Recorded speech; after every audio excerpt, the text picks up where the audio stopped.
Hi guys, this will be a long vlog for you to experience the fiesta here in Angono. So as you all know, our patron saint is Saint Clement at sisimulan natin ito sa Bisperas Mayor. November 22, naganap ang Bisperas Mayor o yung Bisperas ng Kapistahan ni San Clemente. Maraming tao nga ang umattend ng misa dito para salubungin ng Kapistahan ni San Clemente. Natapos ito sa isang magarbong fireworks display na makikita naman natin dito.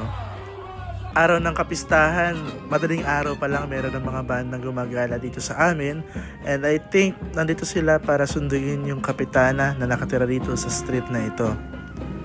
Actually, nung tumira nga kami dito sa Angono, talagang kapag kakapistahan ng patron San Clemente, madaling araw pa lang talaga pansin ko na meron ng mga bandang mga umiikot dito sa amin.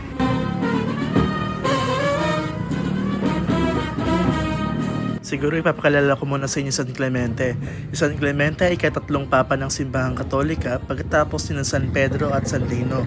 Nanungkulan siya noong huling bahagi ng unang siglo. Kilala siya bilang isang martir at isa sa pinakaunang ama ng simbahan.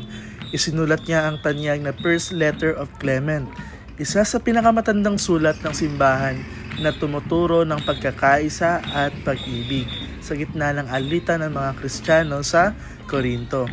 Ayon nga sa tradisyon, ipinatapon siya ng Emperador Trajan at dito nga siya pinatapon sa dagat na may nakabigkis na angkor sa leeg, dahilan kung bakit angkor ang isa sa kanya mga simbolo. Pagkatapos ng misa konselebrado ng pinangunahan ng obispo, nandito na nga ang kasiyahan ng mga tao. Meron na nga dito itong mga parehadoras kung tawagin dito sa Angono. Ang mga parehadoras ay ang mga mananayaw sa kapistahan ni San Clemente kung saan sila ay may hawak na paddle at pumapadyak ng mga bakya, kaya din maririnig natin ang pagpito.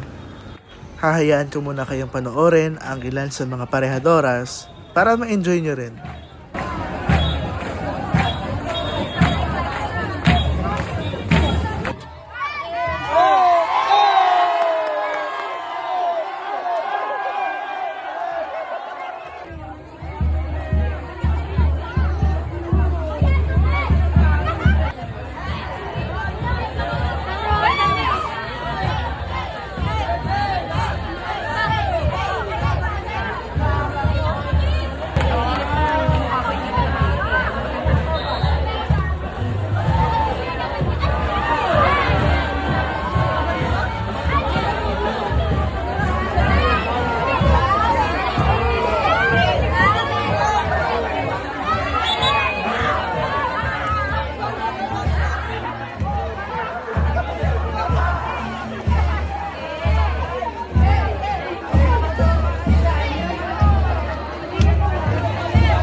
Narito na nga ang segundo patron ng bayan ng Angono, si San Isidro.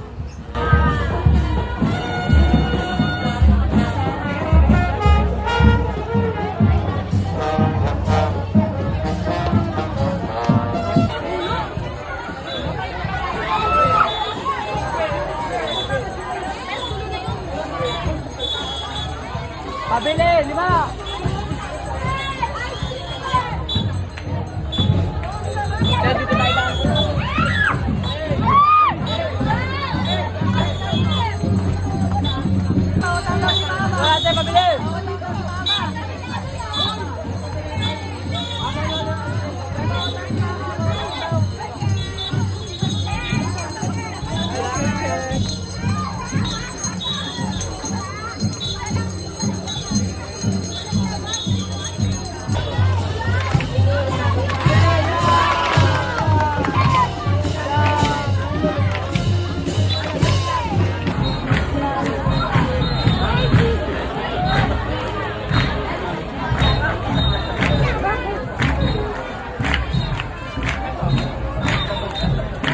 Tingnan mo daw si RG ng pakpak.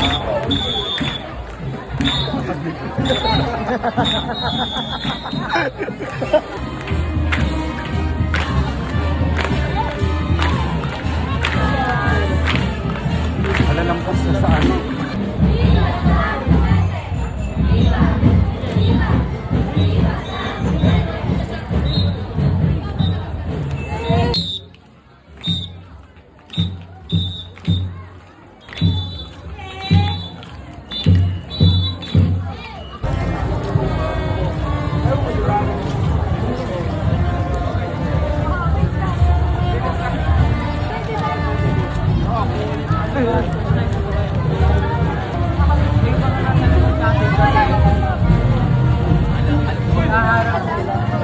Ang patron ng bayan na si San Clemente, Papa at Martir.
Ay, ang ganda.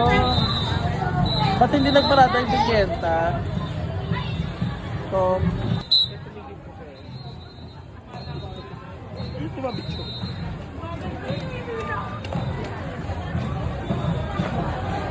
Ay, konti lang sila.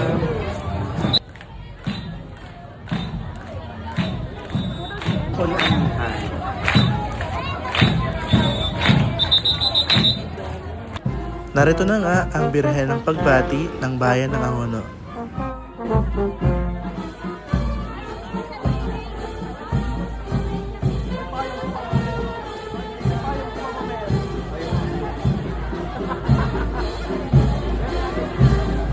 Ay, pahil si Mama Mary, be.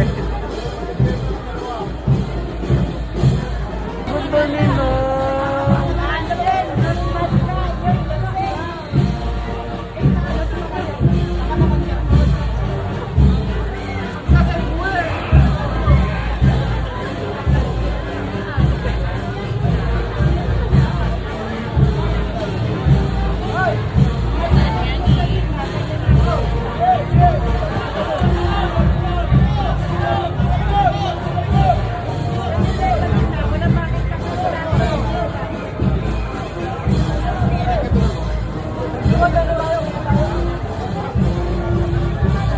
Sadly, di na kami tumuloy sa lawa no, para panoorin ang pagoda. Ngunit nandito na lang kami sa loob ng simbahan para hintayin ang prosesyon. Andito na nga ang bandera ng pagoda at winawakiway habang sumisigaw ng diba ang mga tao.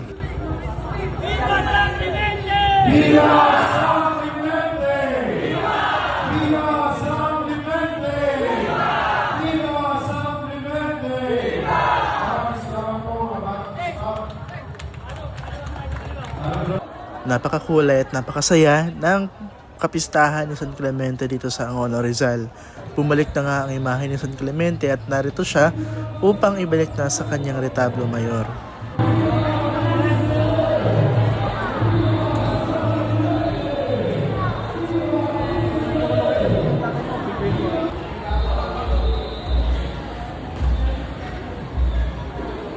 Okay lang yun.